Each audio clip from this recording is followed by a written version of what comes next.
Imagine a slow-life town, St. George, Utah. In the early 1950s, it was the picture of American promise. Children played in the streets, farmers tended their fields, neighbors drank fresh milk, grandpas telling their stories. Then, one fine day, everything changed. The happiness turned into a complete lifetime trauma for the innocents. Not with a flash, but with an unseen, invisible killer. A cloud of radioactive ash, toxic enough to level a city, drifted quietly over their homes with a pin-drop silence. The government that was sworn to protect them knew it was coming.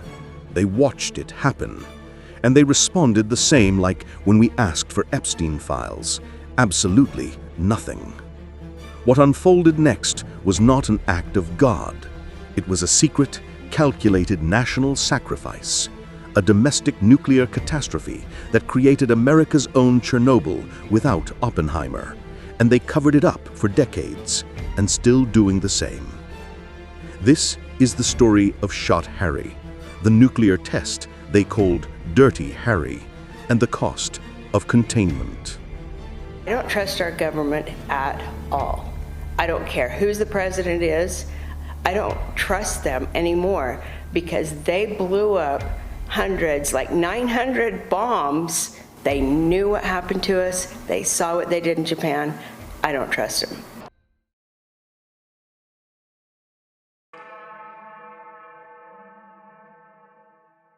The world changed in 1949. The Soviet Union made its very first move and successfully tested its first atomic bomb. The American nuclear monopoly was shattered completely. The Cold War arms race demanded acceleration. President Truman faced an existential threat: test, build, and test again. Operating the distant Pacific proving grounds became too slow. They needed a domestic site for rapid prototyping and heavy testing. In 1950, the decision was made: the Nevada Proving Ground, the NTS, just 135 miles from settled American communities in southern Utah. The Atomic Energy Commission, the AEC, immediately promised the site was safe and completely harmless for citizens and animals. But this was a made-up story just for citizens. This was a direct transfer of national security risk onto a domestic civilian population. Internal AEC documents confirm their perspective. They referred to the ranchers, farmers, and Mormons of southern Utah as a low-use segment of the population. Low-use segment. This chilling label meant they had low political leverage, making them functionally expendable for the greater good of national defense. The stage was set for a catastrophe. Their safety was secondary. Their lives were a calculated, acceptable loss.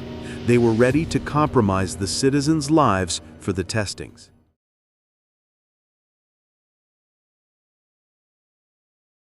The event that defined the sacrifice was Shot Harry, the 9th test in Operation Upshot Knothole, spring 1953. The device was extremely huge, a 27-kiloton bomb, twice the power of explosion, occurred in Hiroshima. Detonation was scheduled for 5:05 a.m., May 19th. The AEC meteorologists monitored the wind. It was initially safe, blowing west. The countdown proceeded. Then, as the minutes ticked down, the wind turned due east, setting the cloud path straight toward St. George. Declassified documents confirm it. The decision makers at the NTS were aware of this critical shift. They knew the fallout plume would hit Utah. They calculated the risk. they prioritized the stringent Cold War testing schedule over the lives of the innocent civilians 135 miles away. The detonation proceeded perfectly as scheduled. At 5:05 a.m., the Dirty Harry bomb exploded. The massive fireball shoved the ground, vaporizing the 300-foot steel tower and 300 tons of earth. This was a ground-level explosion, the mechanism that generates the maximum radioactive fallout. The resulting cloud, heavy with contaminated particulate, soared to 40,000 feet, then began its silent, deadly descent. In St. George, life continued as usual. Children went to morning recess.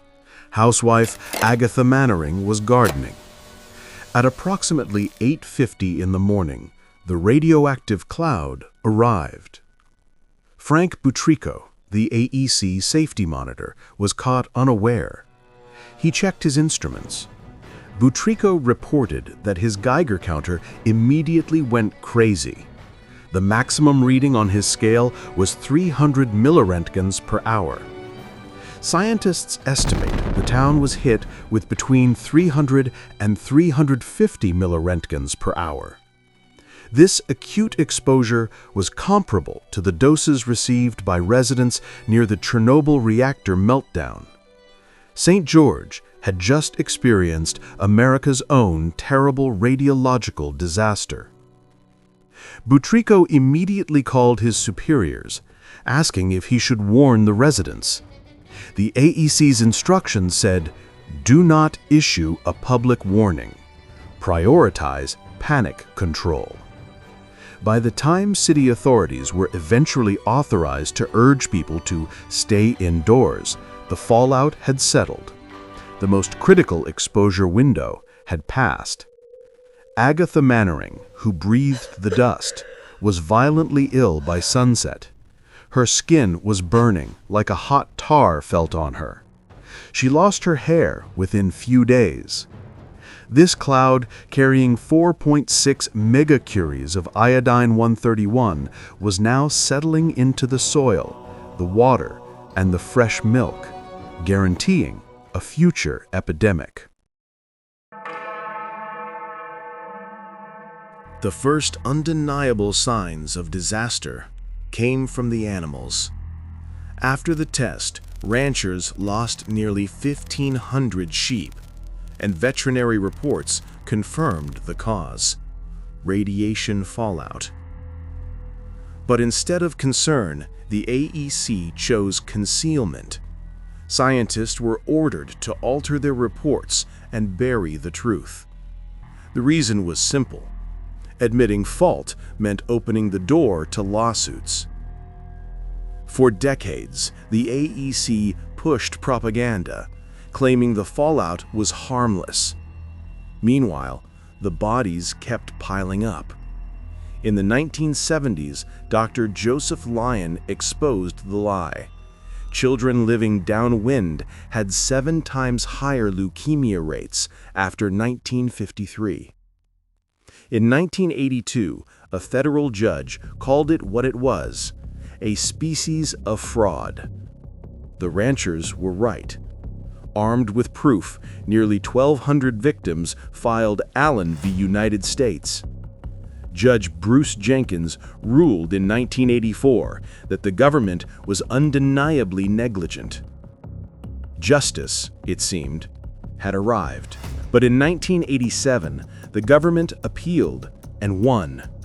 The 10th Circuit reversed the verdict, citing sovereign immunity. Detonating Shot Harry, they said, was a protected policy decision for national security. In that moment, the law declared it. The government's duty to defend the nation outweighed its duty to protect its own people. The sacrifice of the Downwinders was now official and legal.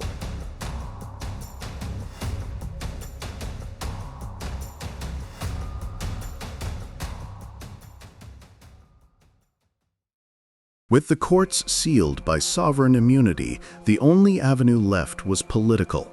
In 1990, Congress passed the Radiation Exposure Compensation Act, RECA.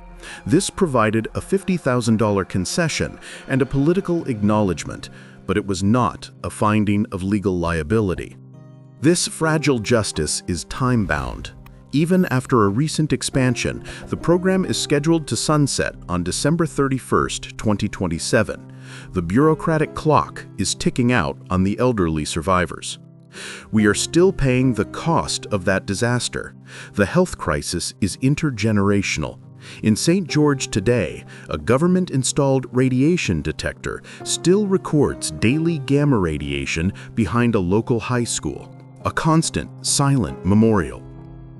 The story of the Downwinders is a national warning. The government knew the risk, chose the program over its people, and then used the shield of national security to justify the mass sickness and death of its own citizens. They weighed the evidence of human harm against the testing program, and they chose the program. Ask yourself, once the winds of change blow, who is it that the government is prepared to sacrifice? Truth never gets old, it simply waits to be reported upon by the next generation.